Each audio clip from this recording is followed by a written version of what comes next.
मुलगी साडी घालणारी मुलगी. पॅडी दादाने मला लय जीव लावला. आधीच असे नवीन नवीन माणसं आणि नवीन चेहरे समजून घेतात का नाही समजून माझ्या फॅन लोकांनी मला कसलं तरच नाही. 2018-19 साली एक सोशल मीडियावर ॲप सुरू होतो.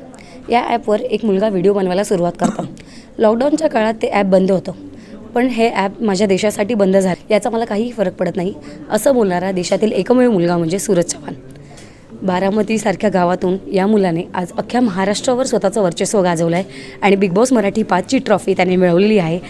नमस्कार सूरज, कसा आहेस? नमस्कार ताई, मी बरं आहे. तुम्ही कसे आहेत? मी सुद्धा मस्त. आम्हाला अभिमान आहे की सूरजने ट्रॉफी मिळवली. काय सांगशील? काय सांगशील म्हणजे मी चांगलंच सांगतो, कारण बिग बॉसची ट्रॉफी मी जिंकलो आहे आणि मला माझ्या फॅन लोकांनी माझ्यावर लय प्रेम केलं. त्यांचं मनापासून काळजापासून आभार मानतो. जेव्हा तुला कळलं की तुला बिग बॉसच्या घरात जायचं आहे आणि तुला 100 दिवस राहायचं आहे, तर तू काय मानसिक पूर्वतयारी केली होती आणि एकंदरीत पूर्वतयारी काय होती नेमकी तुझी? नाही, आधी मी बेलतो. मी आधी म्हणलो की मला नाही जमणार, मला नाही जमायचं. लय बेलतो. आधीच असे नवीन नवीन माणसं आणि नवीन चेहरे समजून घेतात का नाही समजून घेत, लय बेलतो. नंतर म्हणलं होईन तसं होईन, करू आपण, द्यायचं नाही. जेव्हा तू पहिल्यांदा मुंबईला आलास आणि बिग बॉसच्या घराच्या इथे प्रवेश केला, काय तुझी भावना होती एकंदरीत? मुंबईला आलो मी. 3 दिवस मुंबईच्या रूम बुक केली, तिथं राहिलो. नंतर मग एंट्री करायची होती बिग बॉसच्या घरात. शेवट मला वाटतं DP दादा आणि मीच एंट्री केली आणि शेवट बिग बॉसची ट्रॉफी मीच जिंकून आणली बाहेर, घराच्या बाहेर. स्टेजवर बिग बॉसची ट्रॉफी मीच जिंकली आणि आता मी घरी घेऊन जाणार माझ्या. तू मोठ्या स्टेजवर पहिल्यांदा परफॉर्म केलेलं, सो तेव्हा काय फिलिंग होती तुझी? मला खरं ना दबाव येतो माणसं बघितल्यावर, पण आता माझ्या फॅन लोकांनी मला सांगितलंय दबाव घ्यायचा नाही, द्यायचं नाही. डायरेक्ट तू ॲक्शन करून दाखवायचं, तुझा पॅटर्न आहे तसा कर. नक्कीच सर्व फॅनचं प्रेम आहे म्हणून आज तू ट्रॉफीसोबत आहे. एकंदरीत 70 दिवस झाले जवळपास बिग बॉसच्या घरात. वेगवेगळ्या प्रकारची माणसं भेटली. काय तू प्रत्येकाकडनं शिकलास? काय एक एक गुण घेतलास? हा बी दादा मला म्हणायचं की तू भिवू नको, तुला असं समजू नको की तुला जमत नाही, तुला जमतं तू करणार. त्या दादाकडून मी शिकलो आणि अंकितात ऐकून मी चपाती शिकलो, कशी बनवायची, लाटायची बेलण्यानी, आणि मी चपाती फुगावलेली बी. पॅडी दादा ते तुझ्या वडिलांसारखे होते, ते बऱ्याचदा तुला बऱ्याच गोष्टी सांगायच्या, सो त्याच्याविषयी काय सांगशील? पॅडी दादाने मला लय जीव लावला आणि मला समजून घेतलं आणि माझी काळजी करत होती. आणि मला जमत नाही, मला कपडे बी घाला येत नव्हते, त्यांनी घालाय शिकवले. संपूर्ण महाराष्ट्रात तू आज लाडका झालायस. काय तुझ्या गावातील लोकांची प्रतिक्रिया आहे आणि काय एकंदरीत घरच्यांची प्रतिक्रिया आहे? लय माझी फॅमिली तर लय आनंद आहेत. माझी बहिणी, माझ्या अख्ख्या फॅमिली, माझा आनंद, आणि माझं गाव बी लय आनंद आहे. कधी येतो सूर ती काय हाल घेऊन थांबल्यात आणि DJ लय आल्यात तिथे गावात. बाहेरने DJ आल्यात गावातले. असं सूरज, आम्हाला बिग बॉसच्या घरात ना चटणी भाकरची ताकद दिसलेली. बरेच 3-4 आठवडे तू टास्क खेळला नव्हता, पण एका टास्कमध्ये आम्हाला तुझी पॉवर दिसली. जेव्हा तू अरबाजसोबत टास्क करायला गेला की म्हटलं का नाही आता मी सगळ्यांना दाखवणार की नेमका सूरज चव्हाण कसा आहे. तर खऱ्या आयुष्यात सूरज चव्हाण काय करतो? तालीम करतो, काय करतो, कुस्ती करतो, काय काय करतो? मी तालीम तर कधी करत नाही. मला यायमचा लय नाद आहे, म्हणजे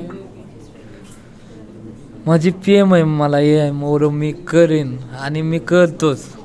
मला 6 पॅक बी बनवायचं होतं आणि मला आलेत बी आता 2-3, पण आजोग बी येते. त्याच्यासाठी लय व्यायाम करायला.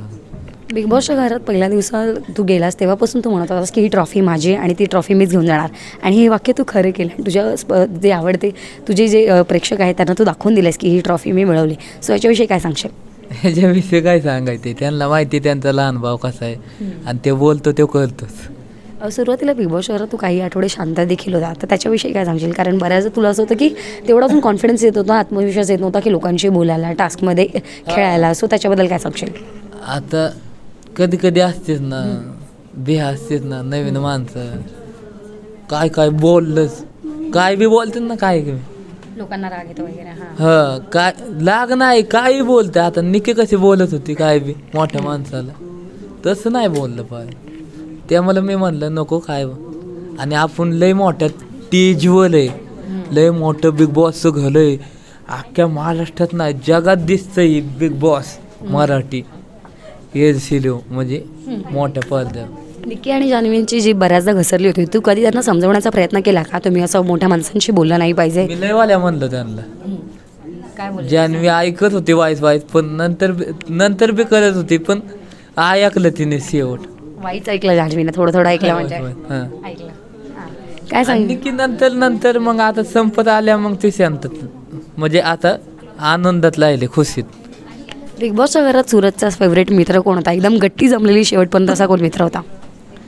माझ्या अख्खीच मित्र आहेत, खास आहेत ती, अख्खीच फॅमिली माझी मित्र. अख्ख्यानं बरं मी चांगलं राहिलो आहे, अख्ख्यानं बरं हसून खेळून राहिलो, कुणाला असं दुःख नाही दिलं आणि त्यांनी बी मला कुठं दुःख नाही दिलं.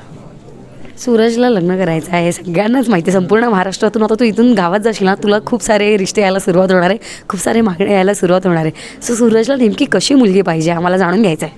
साधी सिंपल, हां साधी सिंपल आणि साडी घालणारी मुलगी, साडी घालणारी मुलगी, भारी क्वालिटी, नाद नाही करायची, कसला नाही, एकच नंबर दिसायला आणि साधीचा लावा आणि पदर घ्यावं डोक्यात. गावात साधी गावात.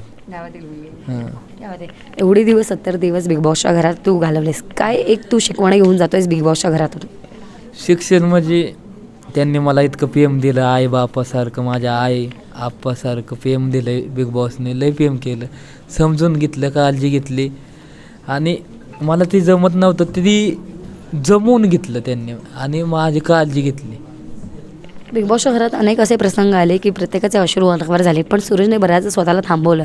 तर असा कोणता प्रसंग होता का की सूरज आता रडणार होता पण सूरज थांबला? ती कधी लल्ल माहिती का मी लय बाप्पा दाखवलं का मला, गणपती बाप्पा बहिणीने ह्यांनी, हां तिथं इमोशन होतं ना, भाऊक झालेला हां लढलेलं. जेव्हा घरात तुझे नातेवाईक आलेले तेव्हा देखील तू थोडाफार इमोशनल झाला होता, पण तू कंट्रोल केलेला स्वतःच्या इमोशन? हसत होतो, हसून खेळून. म्हणजे त्यांना दाखवणार नाही दाखवायचं, मला कसलं तरच नाही, मी असं दाखवलं, मी आनंदात आहे, मी भारी. आता तू ट्रॉफी घेऊन जाणार आहेस तुझ्या गावी, तर काय नेमके तुझे प्लान्स आहे आता तिकडे? काय नेमकं तुला करायचं आहे? बिग बॉसमधून जिंकलायस आणि पुढे काय तुझे प्लान्स आहेत? बिग बॉसचं घर बांधणार मी आणि त्याच्या बिग बॉसचं नाव कळणार मी, वा, स्वतःचं घर बांधणार आणि बिग बॉस आणि आई आप्पांचं नाव देणार त्याला. काय बात आहे. मग तुला काही ऑफर्स आलेत प्रोजेक्टच्या वगैरे की काही? बिग बॉसचं बी, काय बिग बॉसचं नाव कळणार ना, आई आप्पाचं नाव देणार. हां, पण तुला काही प्रोजेक्टचे ऑफर आलेत कुठून? अजून काही कुठे काम करायचं? सूरज आमच्यासोबत काम कर. असं नाही, मला एक पिक्चर दिलाय सरांनी आणि त्यांनी मला ते केलंय, तर दुसरे आता किती बी येणार पण त्यांना नाही म्हणायचं, नाहीच म्हणायचं. एवढ्या मोठ्या माणसाने आपल्याला संधी दिली, त्यांनी इथपर्यंत आणलंय आणि त्यांचा पिक्चर आहे, माझाच डॉयलॉगने बनतोय, तयार होतोय, तर मी त्यांना माझंच आप्पा मानलंय आणि माझं वडील आहे ते, आणि त्यांचं पूर्ण करणार केदार सर. जाता जाता तू प्रेक्षकांना काय सांगशील? जाता जाता मी एकच सांगेन, माझ्या प्रेम असंच लावू द्या आणि मला असाच सपोर्ट करा. जय हिंद, जय महाराष्ट्र. खूप खूप धन्यवाद आणि तुला तुझ्या पुढील वाटचालीसाठी खूप खूप शुभेच्छा.